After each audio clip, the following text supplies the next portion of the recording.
నా వెనకదలు ఉన్నాయి కదా, ఈ తోట ఏంటంటే రబ్బర్ తోట అనమాట. ఈ చెట్లన్నీ రబ్బర్వి, అంటే వీటిని కట్ చేస్తే పాల్లో వస్తాయి కదా, అది రబ్బర్గా తయారవుతుంది. చూపిస్తారు చూడండి. వీటికి ఇలా గీత పెడతారనమాట. గీత పెడితే పాల్లో వస్తాయి, అదే రబ్బర్లా తయారవుతుంది. చూడండి, చూసారా వైట్గా వచ్చింది.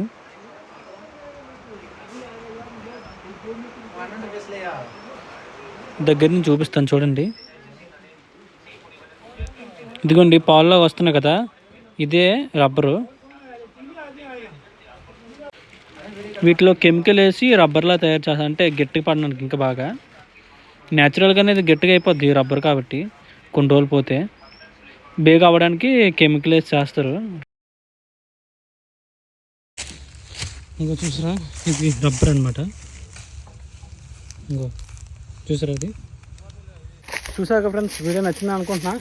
నచ్చితే మాత్రం కన్ఫర్మ్గా ఒక లైక్ అయితే చేయండి. అలాగే మన ఛానల్ కూడా సబ్స్క్రైబ్ చేసుకుని ఫ్రెండ్స్. ఓకేనా, ఉంటాను. జై హింద్.